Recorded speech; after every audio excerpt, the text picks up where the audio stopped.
Hi folks, David here. Right, so I've mentioned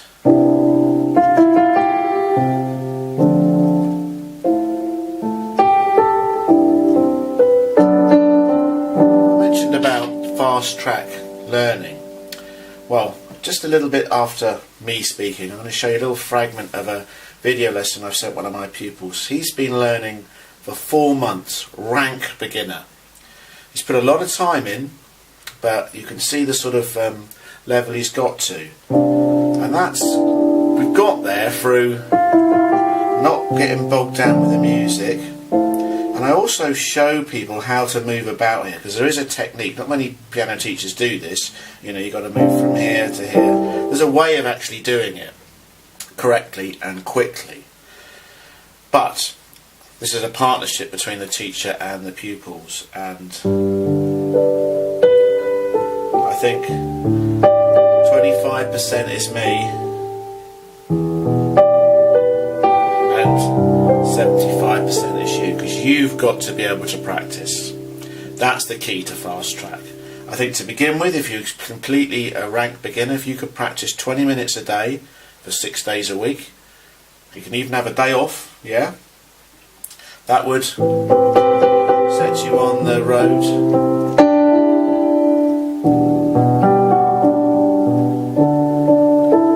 to start. And of course, the quicker you get playing, the more interested you become, so you practice more, so you get better, etc, etc. In this, no one has to practice 2 hours a day. That's a concert pianist, and none of us are that.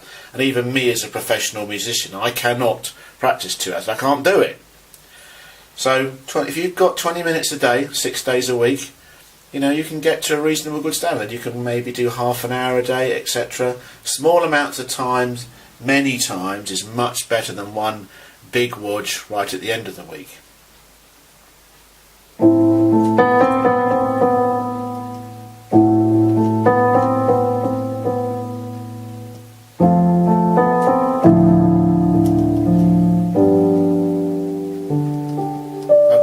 So following up is this guy's, I call him H, a little bit of the video so you can see what sort of standard. This is an actual proper virtual lesson I sent to a proper person after 4 months of lessons with me from never touching a piano.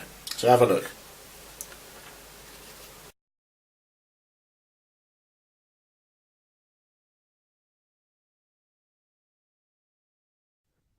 So we're going to start with a little 4-bar intro.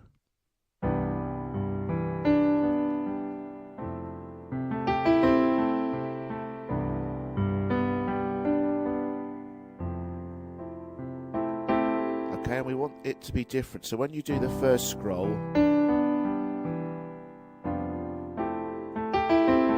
you do the second one, you're starting in a different place there. Every time needs to be different. We don't want it too loud. We don't want to wake up all the people in the cocktail. Definitely don't want that. It's nice and chilled out.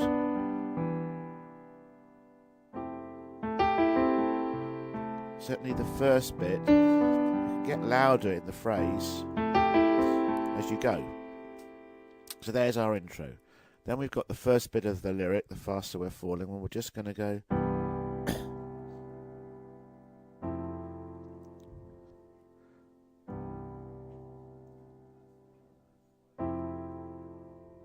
And then you're going to do your scrolls.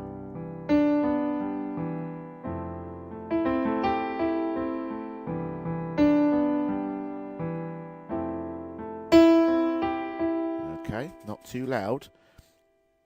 So you've got 2 phrases of just chords, and then 2 phrases of scrolls. Then we go on to the refrain. Maybe we're just trying too hard, but you're going to use the country ninths.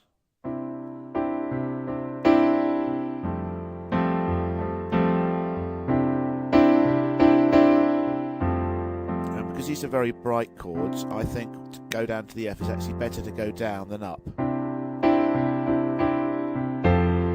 We use the up one later, so keep down.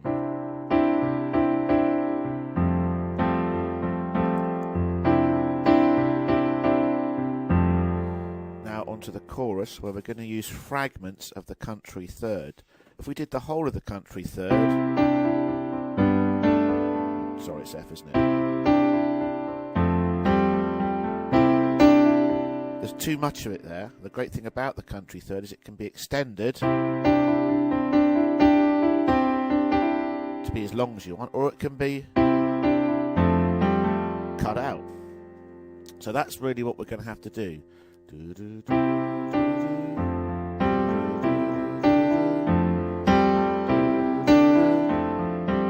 when we get to the under, I'm just going to do some country ninths instead of the third. Always looking to do something different.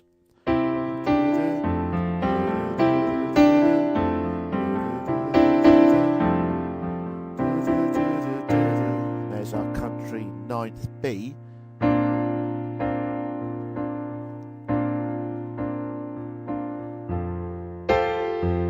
So that, I'd finish on that.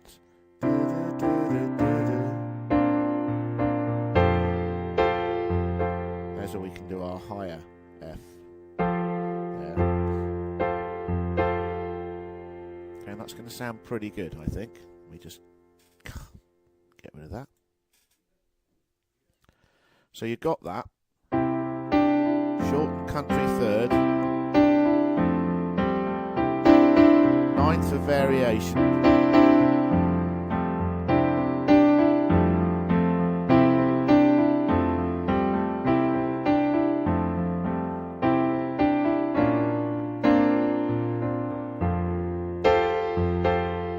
Then we've got our little interlude.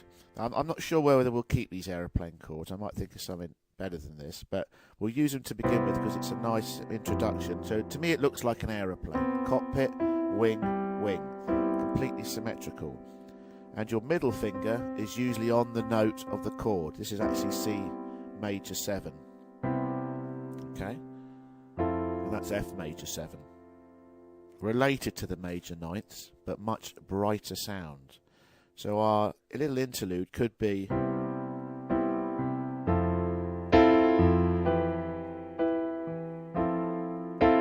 just that, and we put just a regular E minor in there.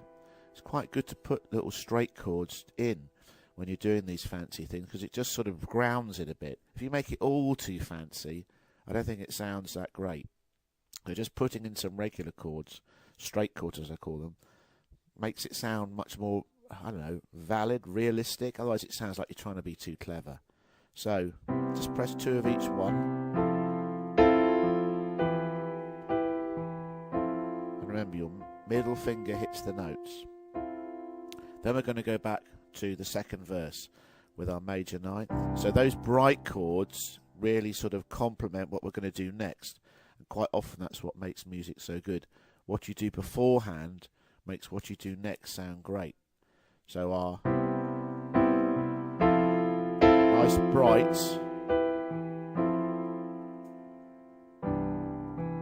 Then the really dark mellow of the next verse really sounds great. Going to do more scrolling, more playing here.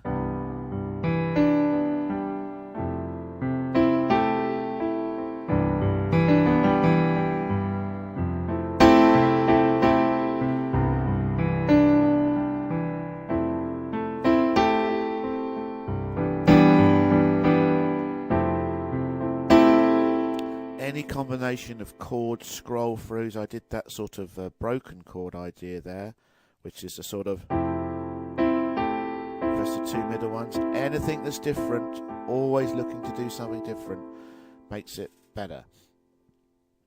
Then we do the chorus again. Okay, I'm going to sort of stop there and then think what to do. I think you practice the playing first, then start putting the vocals in on the da-das, all right? On the onsets, because that putting the vocal in over the top is going to tell you where you've got to play the piano louder or softer. Yeah. Da da da da da da da da. Da da da da da da da da. So you can see I can play that bit louder because I stopped singing. So that gets layered in afterwards. All right, brilliant work. This is going to sound absolutely fantastic. And next time we come, we'll wire up the vocals with the harmonizer as well, so you can perform the rock version as well on the big speaker, and see what that sounds like. Okay, see you next time. Get back to me when you want to do it next week. Bye.